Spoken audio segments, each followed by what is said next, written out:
Assalamualaikum warahmatullahi wabarakatuh. Perkenalkan, nama saya Reni Yuliani, NPM 101190090 bersama rekan saya Yesi Perawati NPM 1011961,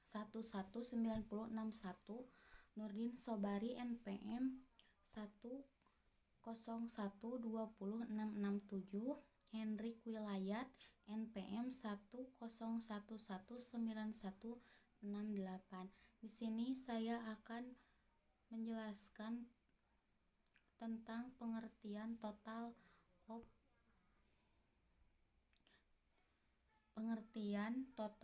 cost of ownership.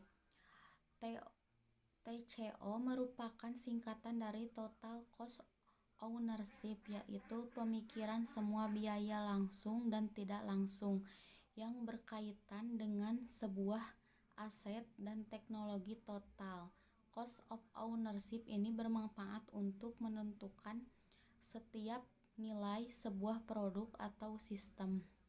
Dalam melakukan perhitungan, pemilik usaha melakukan suatu analisa yang mencakup semua total biaya, baik biaya beli, operasional, hingga gambaran keuntungan atau yang akan didapatkan. Dalam industri teknologi, analisa TCO merupakan sebuah metodologi yang menghitung semua biaya baik itu pada perangkat untuk perangkat keras dan proses pelatihan untuk menggunakan teknologi tersebut. Komponen pada total cost of ownership terdapat 3 komponen yang yaitu ada dalam TCO tersebut. Yang pertama yaitu biaya langsung, yang dikenal dalam analisa TCO merupakan biaya yang dikeluarkan untuk melakukan pembelian terhadap perangkat yang akan digunakan, baik itu perangkat lunak atau perangkat keras. Biaya langsung disebut dengan on-time cost karena dikeluarkan langsung, juga mencakup dengan biaya instalasi perangkat ke dalam sistem jaringan, jaminan, sampai pembelian atas jasa. Peserta dari masing-masing komponen terhadap nilai TCO serta total nilai ini tidak memiliki angka mutlak karena setiap calon pembeli memiliki perhitungan nilai masing-masing. Contoh, terdapat harga awal sebesar 15 juta untuk sebuah perangkat. Bagi seorang calon pembeli, harga tersebut yakni 40% dari total keseluruhan TCO, sementara yang lain mungkin hanya 20 atau 30% karena merasa harga awal bulan sesuatu yang terlalu diperhitungkan dalam TCO mereka. Membuat formula dari komponen tersebut. Langkah selanjutnya adalah membuat formula yang dapat digunakan untuk melakukan perhitungan TCO. Formula dari TCO ini terdiri dari setiap komponen yang telah dibuat sebelumnya sudah, atau contoh formula yang dapat digunakan dalam perhitungan TCO: harga awal, biaya dan operasional. Biaya perawatan ditambah dengan biaya kerugian dan dikurangi masa pakai. Cara pembelian dan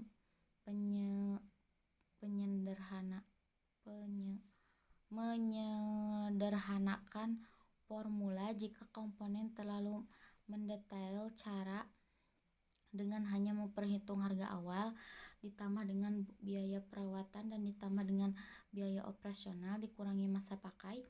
4 komponen itu lebih mudah untuk diperhitungkan untuk melakukan analisa TCO. Yang selanjutnya yaitu melakukan perhitungan berdasarkan nilai komponen.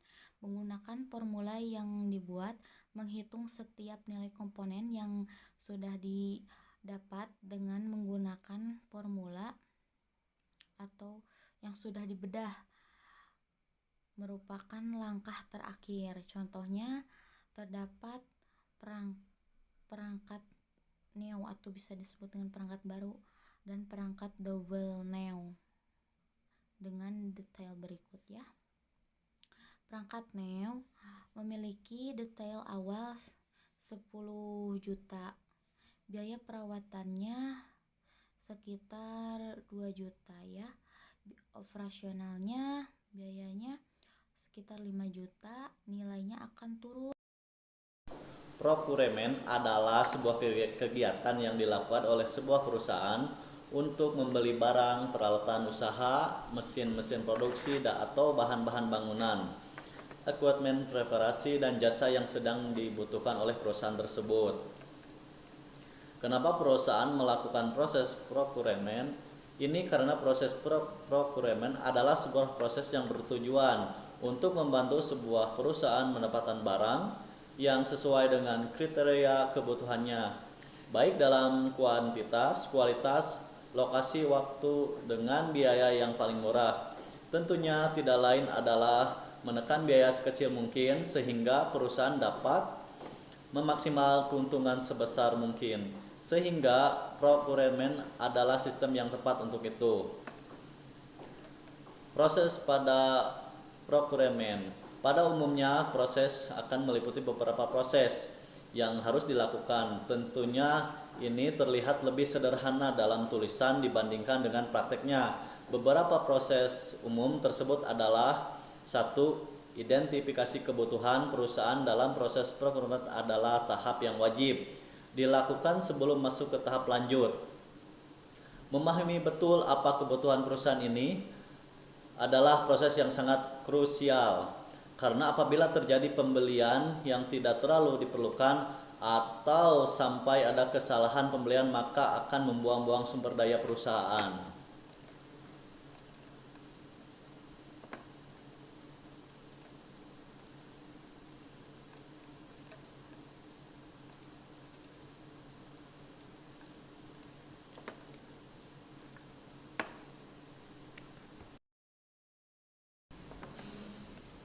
Yang kedua, otoritas pembelian oleh manajemen dalam proses adalah penting agar tidak terjadi konflik internal. Perusahaan seharusnya tidak melakukan pembelian tanpa ada persetujuan dari manajemen, karena hanya manajemen yang dapat melakukan persetujuan untuk pembelian barang, walaupun hal ini menyangkut SOP perusahaan masing-masing. Yang ketiga, persetujuan pembelian oleh manajemen berupa dokumen tertulis yang ditandatangani umumnya. Manajemen merupakan tanda bahwa proses procurement sebuah perusahaan dapat dimulai. Namun kembali, walaupun ini penting, proses tergantung pada SOP setiap perusahaan. Yang keempat, pembukaan tender pada supplier dan vendor untuk mencari kandidat penjual barang dan jasa terbaik. Tender adalah sebuah sistem lelang untuk para vendor dan supplier untuk mengajukan harga, kualitas, dan fitur terbaik, di mana mereka berlomba-lomba untuk mendapatkan proyek ini. Untuk perusahaan yang membuka tender, tentunya ingin mendapatkan harga termurah dengan kualitas terbaik. Tender ini dibuka untuk umum dan menarik supplier dan vendor terbaik. Yang kelima, identifikasi dan analisa supplier dan vendor untuk memahami betul para peserta tender. Setelah supplier dan vendor sudah terdaftar semua, maka analisa latar belakang setiap supplier dan vendor dilakukan untuk memastikan terlibat dengan hal-hal yang berbau kriminalitas, performa pekerjaan selalu baik, tepat waktu, dan sebagainya. Yang keenam, penerimaan kuantitasi atau penawaran barang dan jasa dalam procurement adalah esensi dari proses pengadaan setelah analisa vendor dan supplier selesai. Maka mungkin ada beberapa vendor dan supplier yang tereliminasi karena tidak sesuai kriteria yang dibutuhkan perusahaan. Lalu proses selanjutnya adalah meminta penawaran pada para vendor dan supplier yang lolos. Hal ini merupakan tolak ukur yang penting untuk perusahaan yang pembeli, karena dari sini dapat dilihat apakah penawaran yang didapatkan dari para peserta menguntungkan atau tidak. Yang ketujuh, proses negosiasi term of payment, harga, kualitas, dan waktu. Ketika penawaran diterima, maka perusahaan sudah dapat melihat yang mana vendor dan supplier yang berpotensi menjadi pemenang proyek kepada calon-calon vendor tersebut. Maka dilakukan negosiasi agar perusahaan dapat memaksimalkan keuntungan yang didapat. Yang kedelapan, pemilihan supplier atau vendor. Sesuai dengan kebutuhan perusahaan, maka supplier atau vendor yang memberikan penawaran terbaik akan terpilih sebagai pemenang tender procurement ini.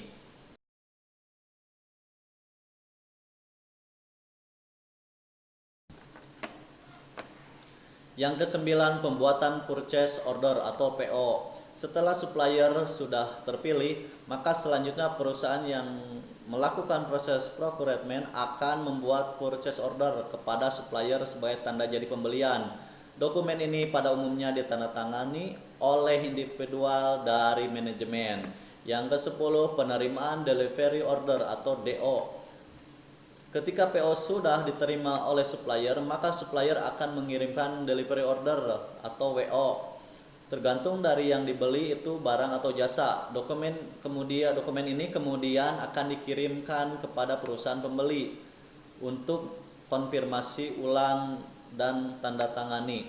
Yang ke-11, penerimaan dan pengecekan kualitas barang dan jasa. Setelah kedua belah pihak menyetujui dokumen PO atau DO sudah sama dan sesuai nominalnya, maka barang dikirim dan perusahaan yang membeli akan menerima kualitas barang dan atau jasa, dicek kualitas dan kuantitasnya. Yang ke-12, dokumentasi invoice. Invoice lalu diterima oleh perusahaan pembeli. Invoice ini didokumentasikan dan sebagai bukti pembelian perusahaan. Hal yang harus diperhatikan di sini adalah pajak pembelian. Dan apabila ada pajak-pajak lain yang harus dibayarkan sesuai dengan term of payment. Yang ke-13, pengecekan invoice, delivery order, dan purchase order. Perusahaan harus melakukan pengecekan secara detail mengenai invoice, delivery order, dan purchase order agar tidak terjadi kesalahan nominal pembayaran.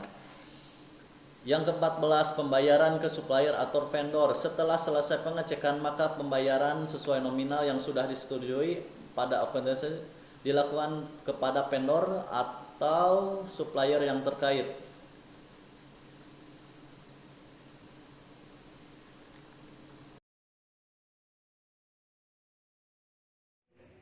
Original Equipment Manufacture atau OEM.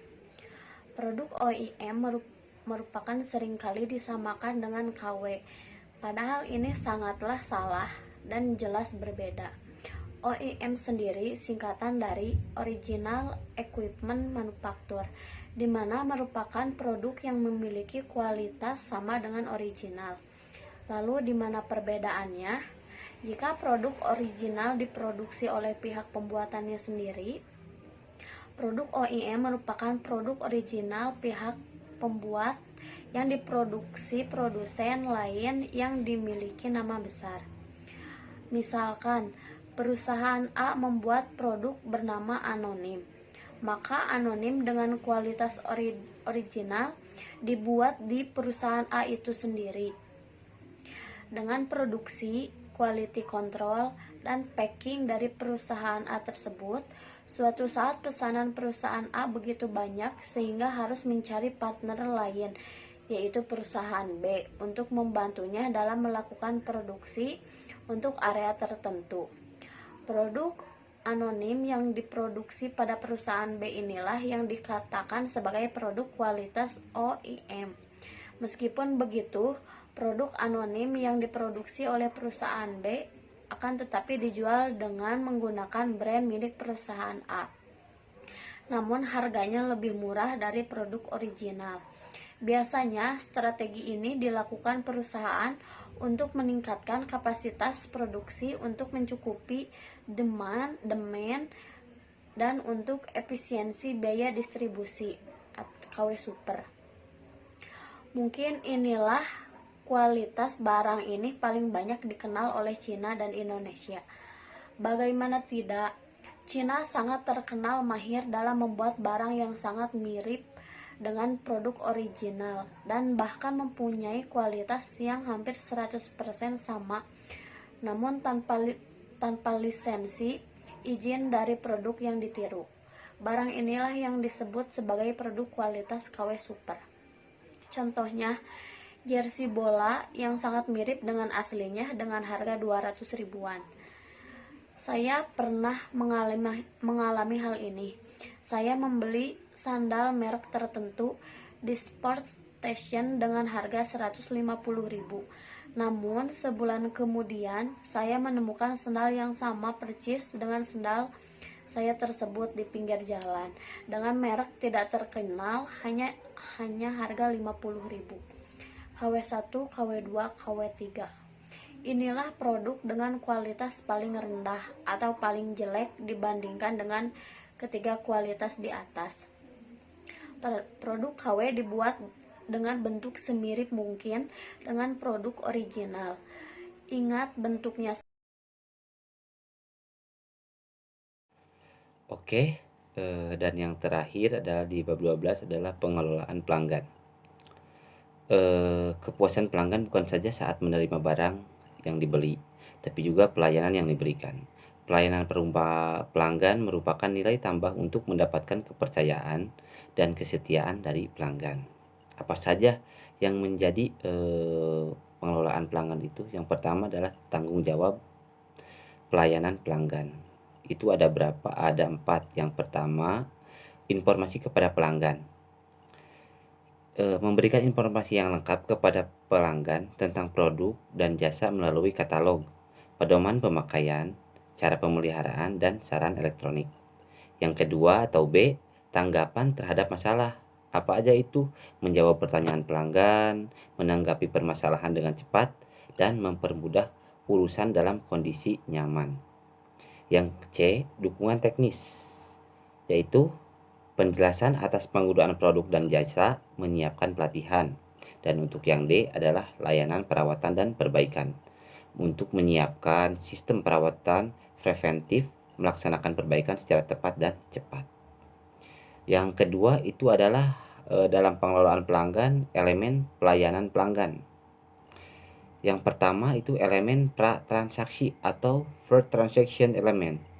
Kelengkapan keputusan, katalog dan daftar harga, petunjuk produk, mencakup spesifikasi, harga, cara pemakaian. Terus contoh produk, informasi organisasi dan prosedur pelayanan, tenaga ahli, jaminan dan kualitas produk, kehandalan dan fleksibilitas menangani permasalahan produk. Dan untuk yang B-nya, elemen transaksi. Apa aja? Persediaan, ketepatan waktu penyerahan, ketepatan jumlah yang disuplai, kekuatan produk, sistem pengepakan, informasi tentang proses pengadaan, sistem transportasi pengiriman, substansi produk.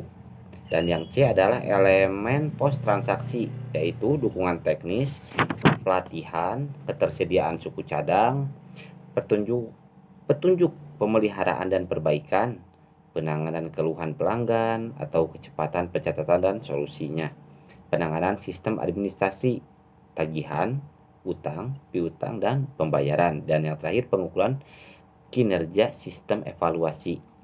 Dan yang ketiga dalam pengolahan pelanggan itu adalah indikator kinerja pelayanan pelanggan atau customer service performance indicators.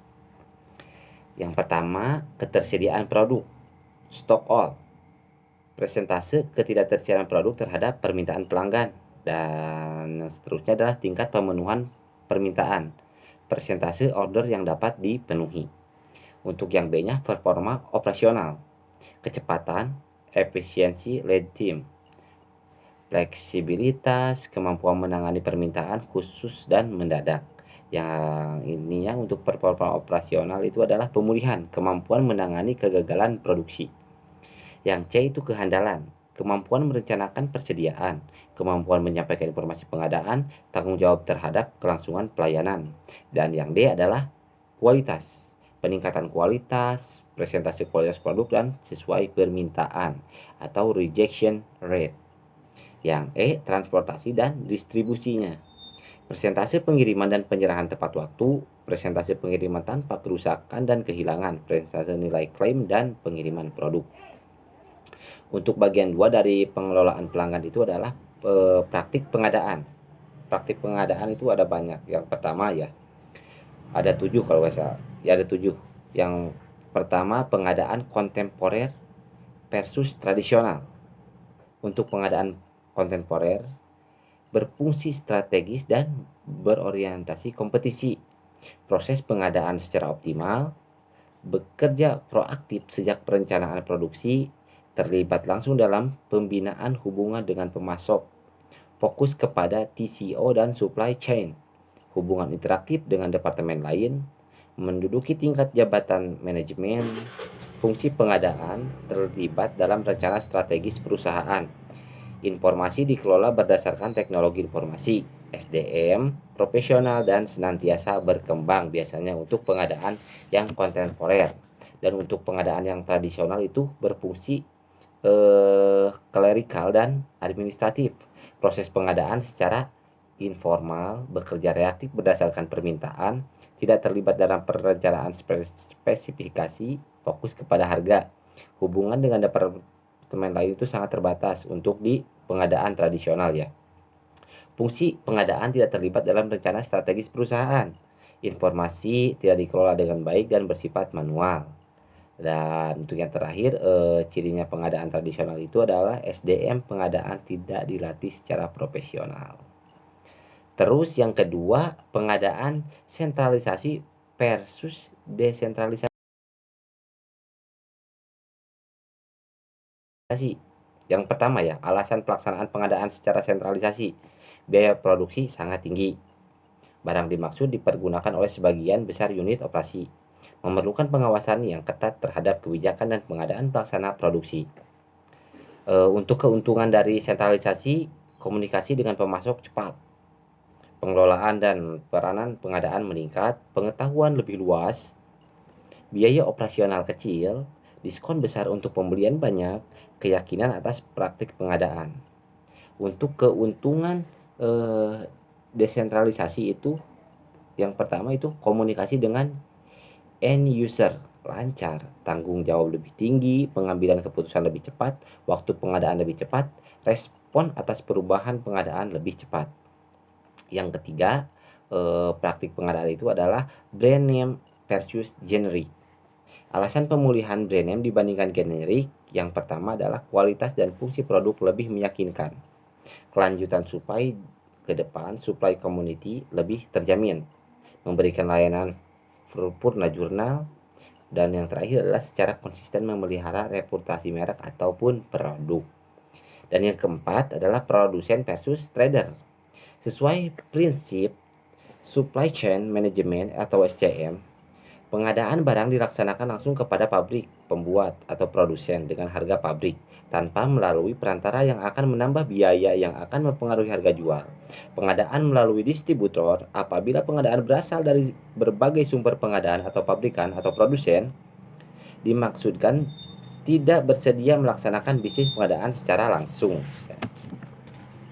Yang 5 itu adalah pemasok besar dan pemasok kecil. Perencanaan pemasok besar lebih menjamin kelancaran dan pertumbuhan perusahaan. Pemasok kecil lebih fleksibel dan mudah menyesuaikan spesifikasi produk sesuai kebutuhan perusahaan pembeli. Yang keenam adalah pemasok nasional versus pemasok lokal. Pengadaan melalui pemasok nasional akan menghasilkan kompetisi yang luas, memperoleh kualitas produk dan harga yang lebih kompetitif secara teknologi maju. Waktu pengadaan melalui pemasok lokal lebih cepat, membantu pertumbuhan ekonomi daerah setempat. Dan yang terakhir itu adalah pemasok internasional versus pemasok nasional. Sumber pengadaan luar negeri akan menghasilkan kualitas yang lebih tinggi dan harga yang kompetitif. Sumber pengadaan nasional lebih disukai karena yang pertama ya, dasar hukum yang sama, komunikasi yang mudah, mata uang sama, proses pembayaran mudah dan cepat, sistem perpajakan sama, biaya transportasi murah, waktu murah, waktu suplai cepat, fleksibel terhadap kebutuhan mendesak, dan mengutamakan menggunakan produk dalam negeri. Mungkin demikian presentasi kita kali ini. Mohon maaf bila terdapat banyak kekurangan dan kesalahannya. Kita ucapkan Assalamualaikum warahmatullahi wabarakatuh.